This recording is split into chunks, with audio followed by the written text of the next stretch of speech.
Well, good morning and welcome to the CMI Training Institute. It's good to have everyone here. You ready to rumble today just a little bit? Kinda? Okay. Whether you want to or not, we're going to rumble. It's a captive audience for the people in the room. If you're looking at this on tape, hey, welcome to you too. We want to talk to you about some things that are important to the CMI family, important to the CMI team, and quite frankly, extremely important to your growth as a leader. Remember, we said you were a leader if you're a part of the organization, and as a professional. So we're going to talk about something that's near and dear to all of us, and that is change. Don't you just hate it? Don't you just hate to change? Man, we all dig our heels in the ground, and it's not a pleasant process all the time, but frequently it's a beneficial process. You know, I work with a lot of people in lots of different settings, and I want you to look at yourself for just a minute. Think about yourself for just a minute. Think about where you're at. I want you to think about your responsibilities. I want you to think about where you're going, and I want you to think about what you think of you. What you think of you. Here's something else I want you to think about. I don't care who you are. Someone in a high level of importance, leadership, way up the chain, someone else in the system. Question for you. Are you done? Are you done? Are you done professionally? Are you just kind of hanging out waiting to go? I run into a lot of guys and gals in management that are done. They're just waiting to get out the door. Lynn gave me, where'd Lynn go? He's over here. Lynn gave me a great example of that a couple of 6 or 8 months ago. Tell that story some other time about the lady in the sign. Remember that? I thought that was a great example, Lynn. But my question is, are you done? I don't know. You may be. You have to decide for yourself. But regardless, if you're not done and you want to move beyond where you're at, there's some things that you're going to have to do, okay? You are going to have to change. I don't care who you are.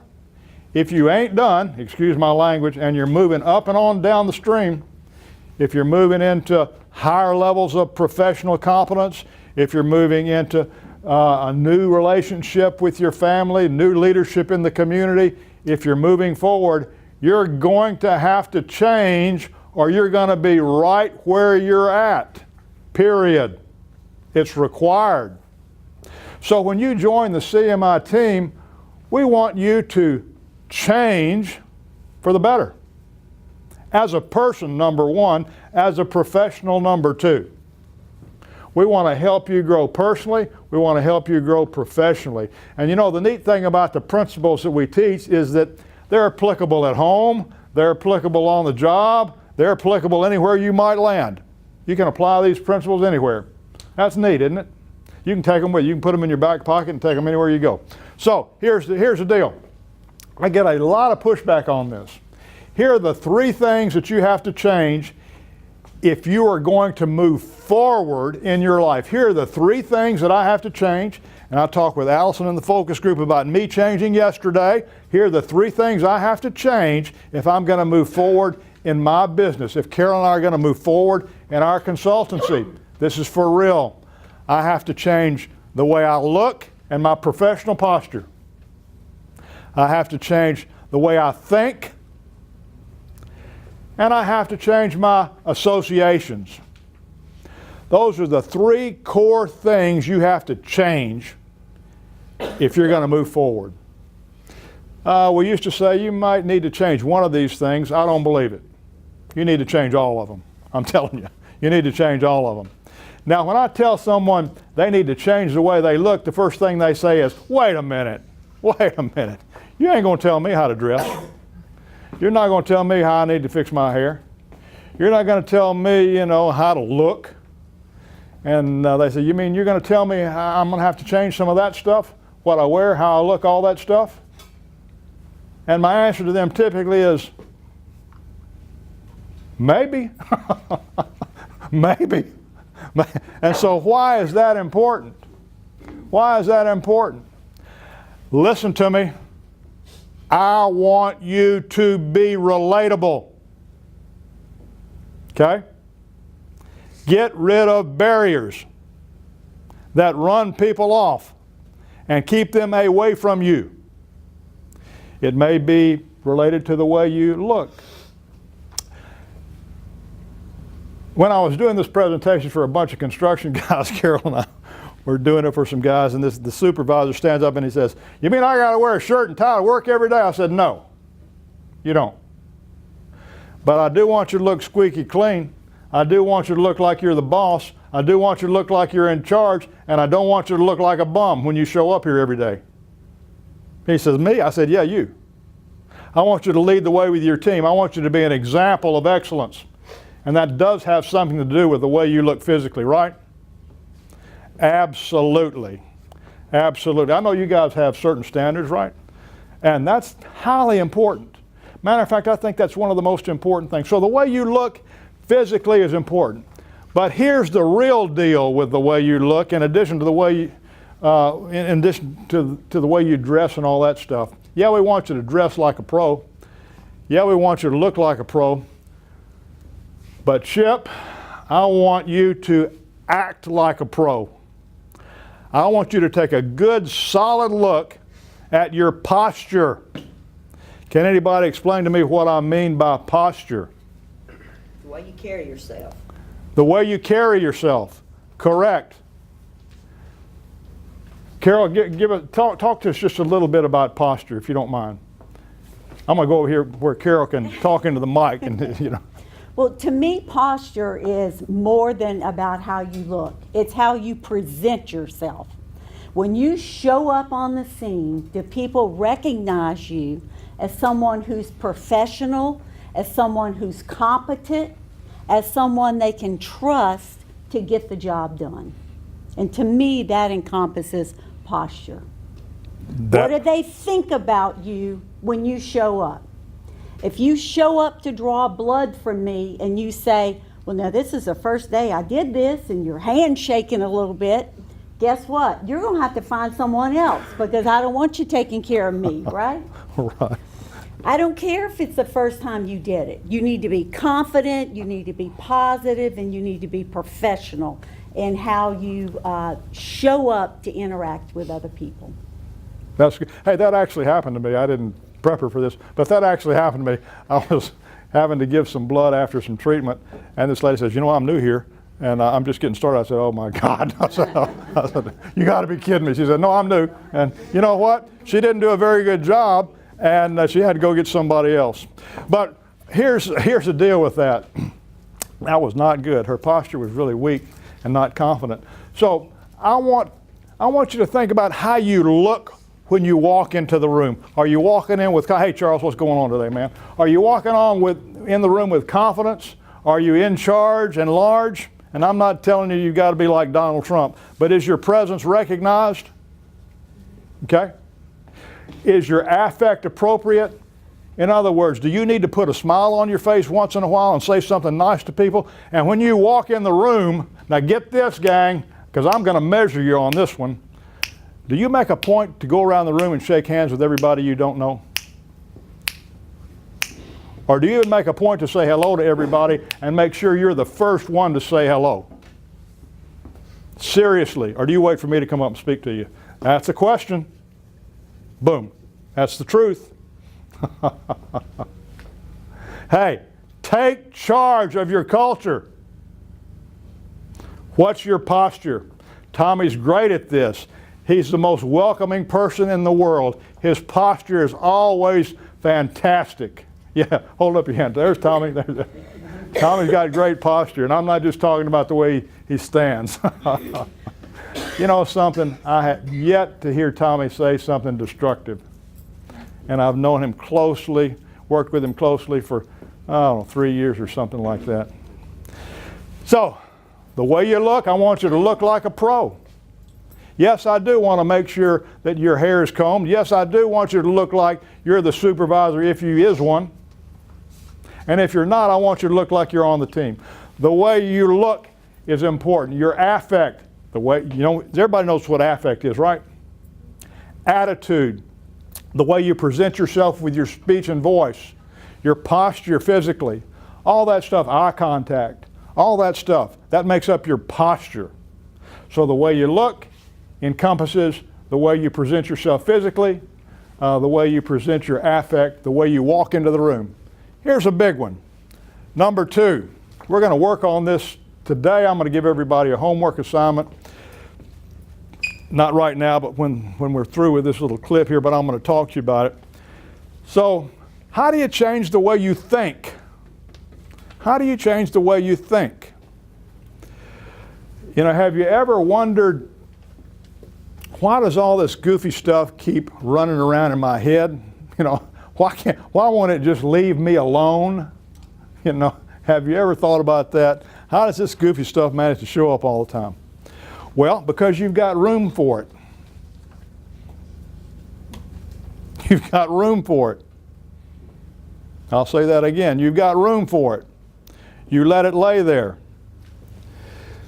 How do you change the way you think? You change the way you think by putting new information in your mind, in your head, and letting your subconscious mind begin to lead you in a new direction. Yes, that's what I said, your subconscious mind. So you have to feed your subconscious mind. So how do you feed your subconscious mind? Well, you feed your subconscious mind by doing lots of things. The first thing I want you to do is to start putting new stuff into your subconscious mind by reading everything on this reading list. Okay? The Greatest Miracle in the World by Og Mandino. Everybody read this. If you haven't read it, read it. If you've read it another time, and then read it 10 more times. Let me tell you something about reading. I want you to read it multiple times, because each time you read, especially Og Mandino's work, it reveals something new. It's kind of like exploring a cave, you know. You get through one chamber, it leads you to another chamber, it leads you to another chamber, it leads you to some recognition about yourself, one step at a time. So you have to read it multiple times. It's not a one and done thing. Teach your team that. Number 2, How to Win Friends and Influence People by Dale Carnegie. One of the best landmark books in terms of managing people, managing organizations out there. The entire personal success industry and collaborative consulting, which is what I'm doing here, is based on that book. Read it. Read it. The Oz Principle. I know many of you in here have read the Oz Principle. It's the foundation of CMI's accountability principle. The CMI principle. Read that by Rogers and Smith, Roger Connors and Smith. It's important because it's the heartbeat of this organization. Number 4, Change the Culture, Change the Game by the same team, Connors and Smith. It's the companion piece to the Oz Principle.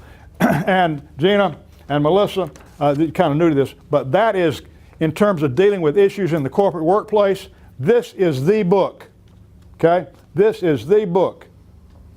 That's it. Number 5, I want you to read Think and Grow Rich by Napoleon Hill. Number 6, I was impressed at, Melissa, tell them what you told me, Melissa, about your prior organization. Well, I was just saying that our team, we had a very small leadership team, and I had someone recommend this book to me. I read it, and I bought it for the team and told everybody on the team that they needed to read it. And later, several years later, we all read The Advantage. Which, did you? And yeah, okay. brought in the table group. Right. And about that time is when I was exiting that organization. But they took it very seriously and worked on Lencioni's books. All the building the relationships, the core team meetings, all that stuff, right? Okay, y'all listen up now. What she said, the core team meetings, other organizations, they're doing it, right? Right, that should tell us something. That should tell us something. Okay, thanks, Melissa, for that. That's important. That's important. That's very important. Okay. 5 Dysfunctions of a Team by Lencioni. The Truth About Employee Engagement by Lencioni.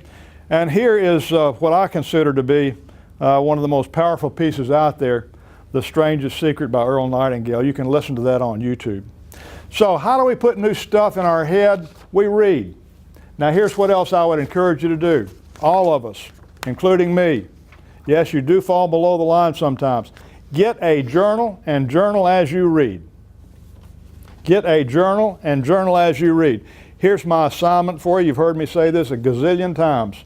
15 minutes a day to get back on the wagon. 15 minutes a day to get back on the wagon. Leave all the junk alone. You're not going to tell me you can't read 15 minutes a day.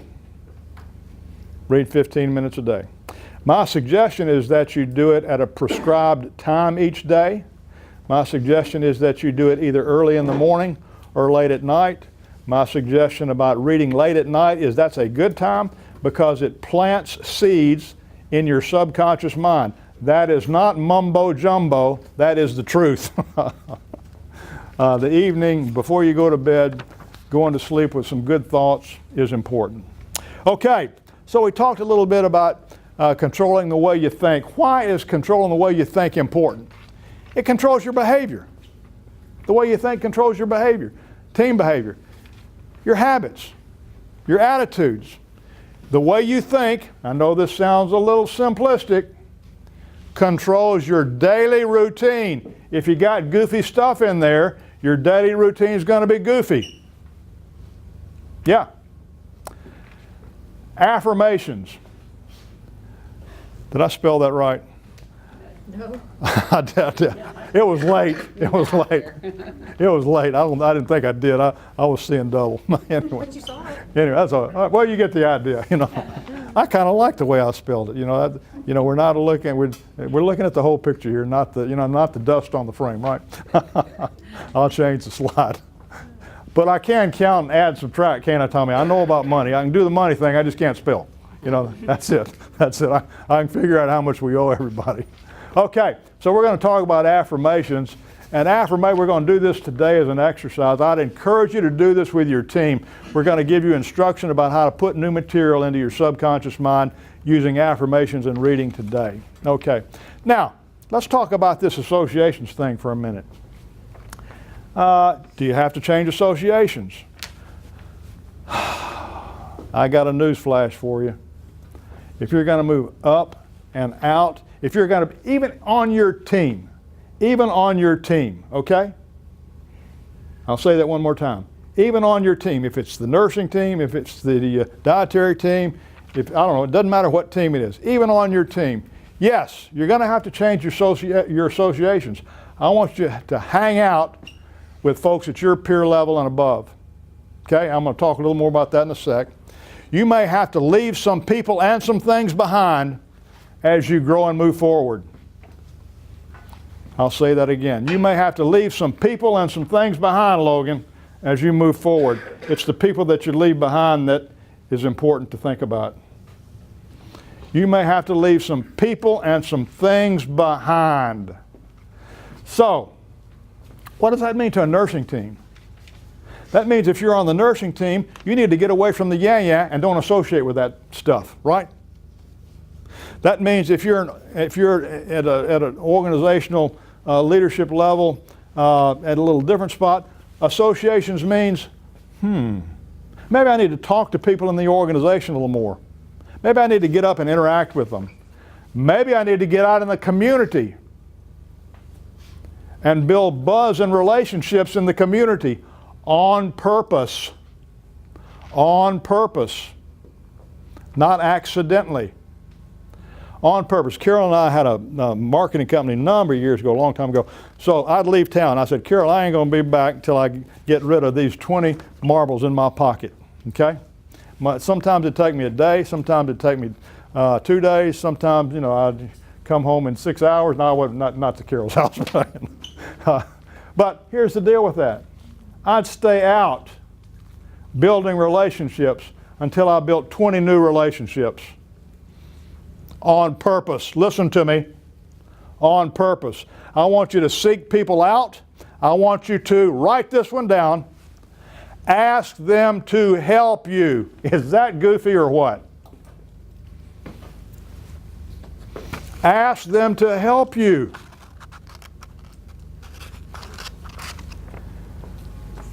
I want you to be in charge of your growth and development. Okay, the way you look, the way you think, your associations. We'll talk a little more about this in our next session, but I want to tell you a little bit of a story. How am I doing on time, Carol? Okay, I want to tell you a little bit of a story about me, and I bet it's about you too. When, a long time ago, 30 years ago, I think, I don't know, yeah, something like that. I was the high school soccer coach at Gulfport High School, and I also I was a state division coach for Mississippi, and I had a couple of teams that I coached. I did that for like I don't know, 15 years or so. And I was also a FIFA referee, which just about killed me. But I'd be driving down the road, and I'd put on the brakes in my car, and I'd hear something banging on, I'd hear something rolling around back there, or I'd hear something, I'd accelerate and boom. It sounded like something fell off something in the back end. And, I'd turn a corner and I'd feel stuff banging around back there. And that would go on and on. Have you ever had that experience? Junk banging around in your trunk? You never have. I don't believe you. You've had, now I know Carol has, I know. I know. Banging around. Well, so you know what I had to do?